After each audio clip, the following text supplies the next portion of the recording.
And I've been criticizing them for 8 years for doing it, pointing out that it's not the job of the media to take sides. Caroline Leavitt is the press secretary at the White House, doing a great job.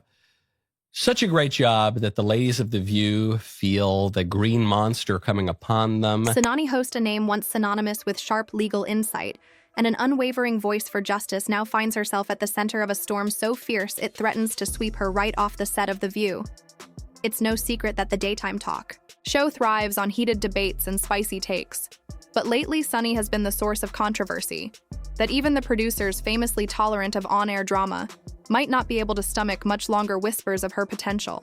Firing have been circulating behind the scenes, and the rumors only seem to gain traction with every polarizing statement.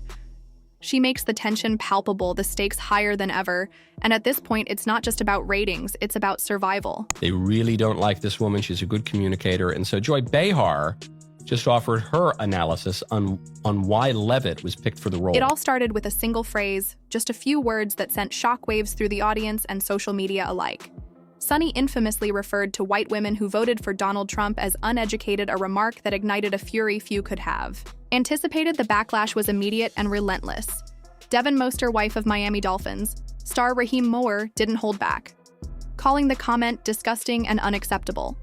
Social media exploded with criticism, with users branding Sunny as out of touch, elitist, and perhaps most damningly hypocritical.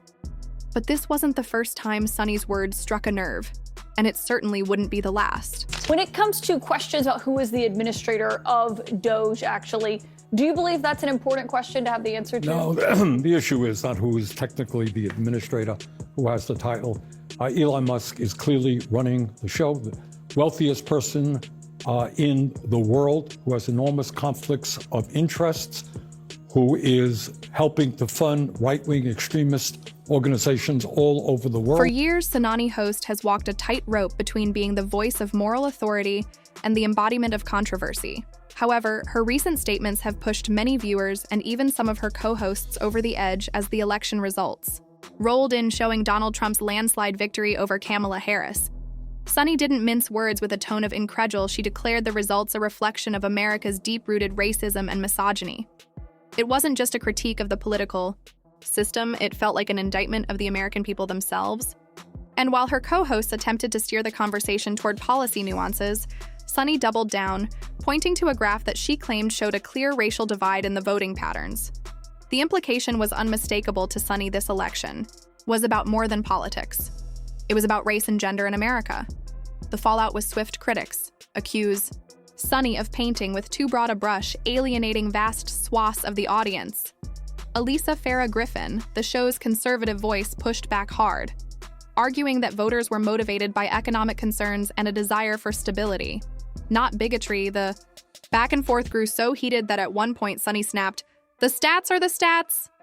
But it wasn't just Elisa who was fed up. Even Sarah Haynes, known for her measured and empathetic demeanor, chimed in, suggesting that while racism and misogyny might play a role, they weren't the whole story. Sunny, however, wasn't interested in nuance.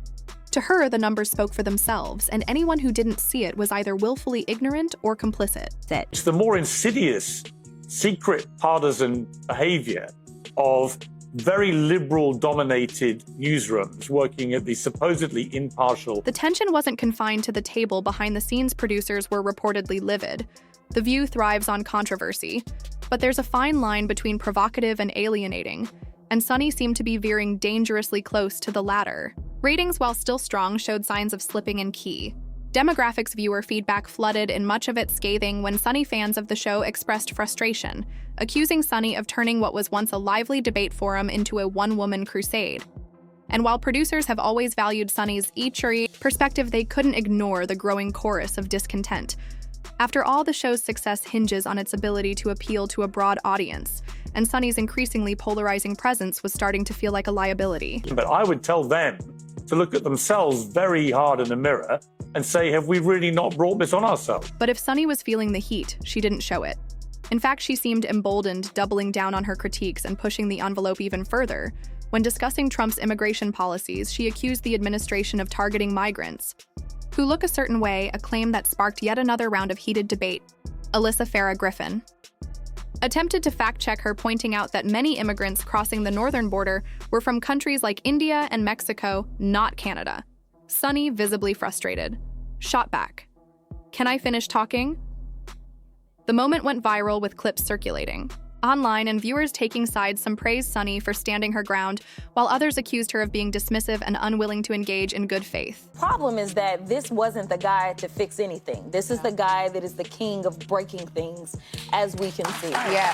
Well, Congresswoman, Elon Musk and Doge, the team, have been infiltrating and dismantling federal agencies.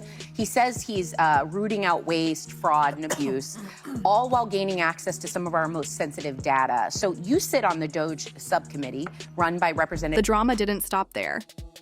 Sunny's personal life began to bleed into the public eye, further complicating her position. Her husband, Emmanuel Hostin, found himself embroiled in legal trouble, accused of insurance fraud in a case that quickly became tabloid fodder, while Sunny defended him fiercely, accusing the insurance company of targeting her family unfairly. The allegations cast a shadow over her credibility. Critics seized on the opportunity to question her integrity, suggesting that her moral grandstanding on The View rang hollow in light of her personal controversies. And while Sunny has always been a polarizing figure, the combination of her on-air remarks and off-screen drama made her a lightning rod for criticism like never before. The producers of The View were reportedly divided on how to handle the situation. On one hand, Sunny's outspoken nature had always been part of her appeal. She brought a sharp legal mind and a willingness to tackle tough topics, head-on qualities that set her apart from her co-hosts. But on the other hand, her increasingly combative tone and controversial statements were alienating viewers and creating tension on set. Rumors swirled that executives were considering a shakeup with Sunny's seat at the table, potentially on the chopping block. Yet at the same time, others within the production team argued that letting her go would only fuel the narrative that The View couldn't handle strong, uncompromising voices.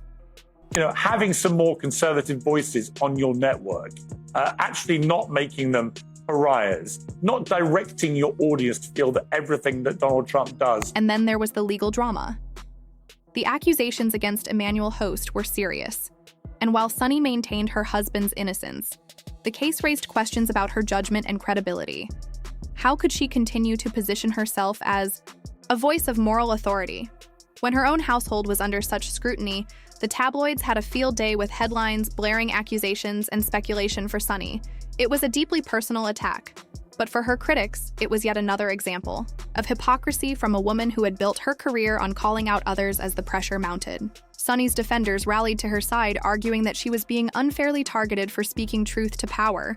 They pointed out that The View has always been a space for strong opinions and lively debate, and that Sunny was simply doing her job.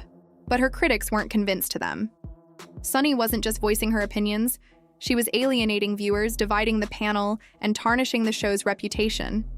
And with the allegations against her husband adding fuel to the fire, it seemed like the walls were closing. Mr. Speaker, have you been discovered? Has Sunny Hostin discovered that the real motivation here, should you pass a baby bump tax incentive, is not to combat what looks like a very scary future of not just the U.S., but actually many countries across Western civilization, to reverse declining birthing rates, but actually what you're out there doing is trying to bring in new white babies. But Sunny Host isn't one to back down from a fight, if anything. The controversies seemed to energize her. She continued to speak out unapologetically and unflinchingly. Even as the backlash grew to her, the criticism was proof that she was striking a nerve, challenging the status quo and forcing uncomfortable conversations. But to her detractors, it was evidence that she was out of touch, unwilling to listen, and ultimately more interested in making headlines than fostering genuine dialogue. And so the question looms, how much longer can Sunny Hostin hold on to her seat at the View table? The producers are reportedly weighing their options. The audience is growing increasingly divided, and the tension on set is reaching a boiling point. But one thing is clear, this is far from over. If anything, it feels like the drama is just beginning to unfold.